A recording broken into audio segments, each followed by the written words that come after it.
Good morning, students. It's a new day, new start, and let's start a new chapter in SST, and that is our first class, class 8th, and we are going to discuss the subject political science, or we can say civics, राजनीतिक शास्त्र या नागरिक शास्त्र, in which we will discuss our topic, our constitution, जिसमें हम हमारे संविधान के बारे में व्याख्यान करेंगे, ओके, जिसमें हम डिस्कस करेंगे, वार्तालाप करेंगे। And first of all we should know what it means constitution.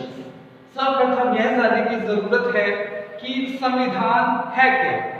A constitution is a set of written documents which allow us how to admit the country, and what type of system should be there to look after the country.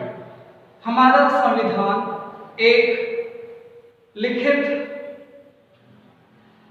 संविधान है जिसमें यह दर्शाया गया है कि हमारे देश की शासन व्यवस्था किस प्रकार से चलेगी या किस प्रकार से सरकार का संचालन किया जाएगा। Okay, now let's discuss the role of need for a constitution. Now a question arise that why we should need a constitution, कि अब प्रश्न उठते हैं कि हमें संविधान की आवश्यकता क्यों पड़ी है। Okay, first of all that as a country we are democratic country। सर्वप्रथम एक देश के तौर पर हमारा देश कैसा है, एक लोकतांत्रिक देश है। and in a democratic country the citizens participate in the functioning of the government directly or indirectly। कि एक लोकतांत्रिक देश में, एक लोकतांत्रिक सरकार में जो नागरिक है वह शासन प्रणाली में प्रत्यक्ष या अप्रत्यक्ष रूप से अपनी भागीदारी को सुनिश्चित करते हैं। And second one, it is not a mayor document but a living document.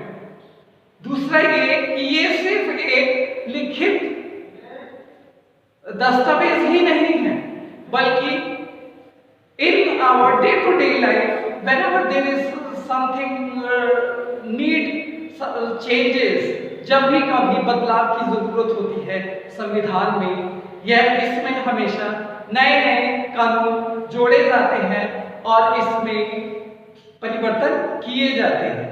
Okay, now third one is it consist certain ideas that forms the basis of kind of country that we want as a citizens।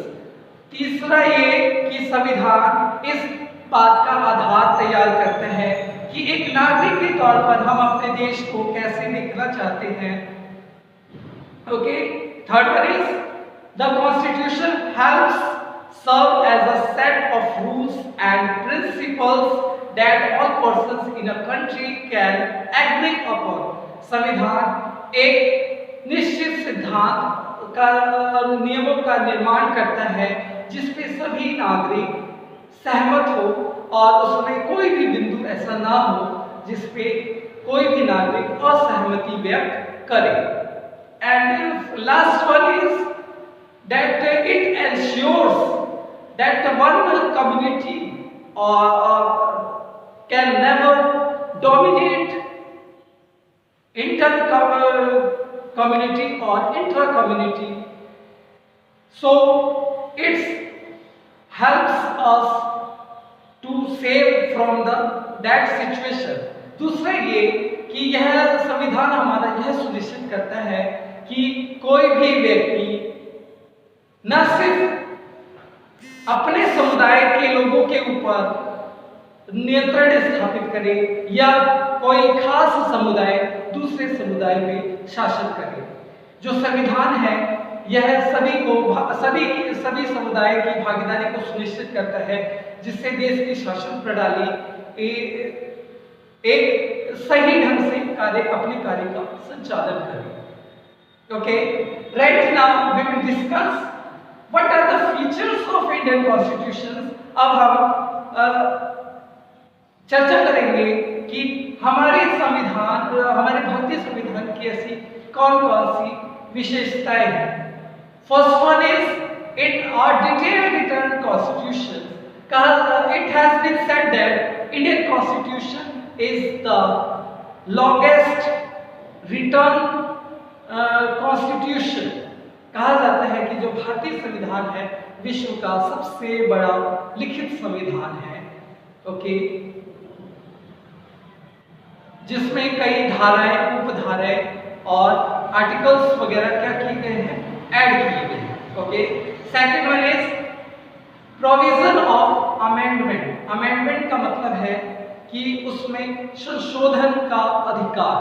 Okay, means whenever there is requirement to make some amendments in articles according to the present need of the country, so there is a provision by which a government can follow those rules and can make amendment in the constitution।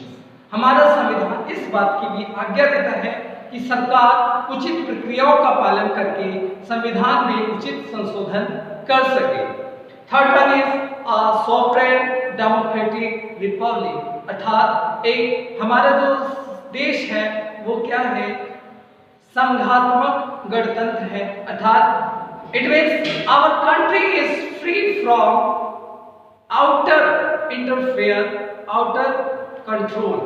Okay, means हमारा जो देश है वह बाहरी नियंत्रण से मुक्त है।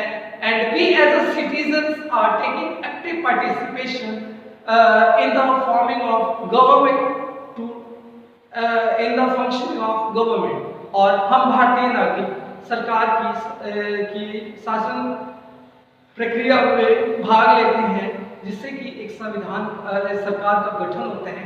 And in our India president is the head of the country, और हमारे भारत में राष्ट्रपति ही राष्ट्र का मुखिया होता है। Okay, now next is federalism. अगला है संघात्मक व्यवस्था। Means our country is divided in at different levels. First one is central, second one is state, and third one is districts, or you can say local areas. Okay, in districts we are talking about blocks. Okay, जिसमें हम जिला स्तर पर हम block की चर्चा करते हैं।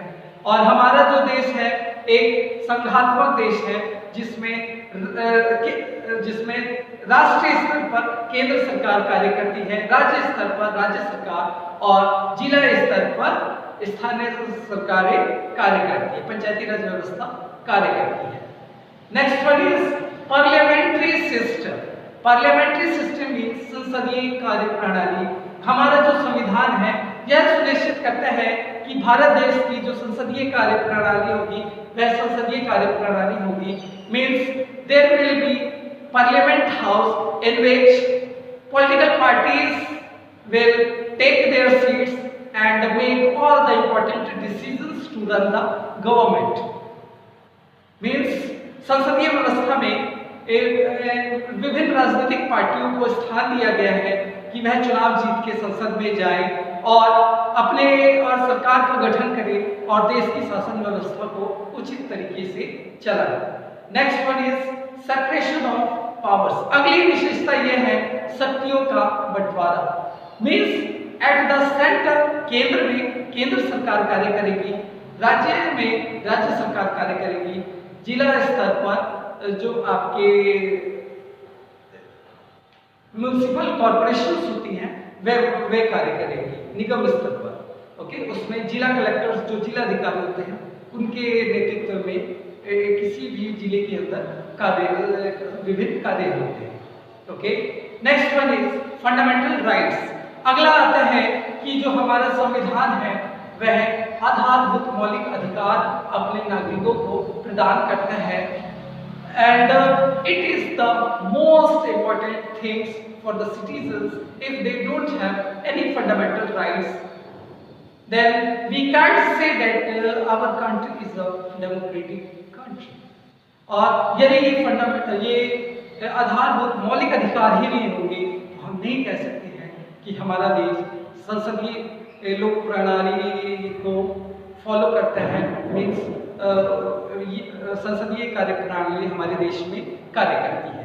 That's it for today guys. Thank you guys.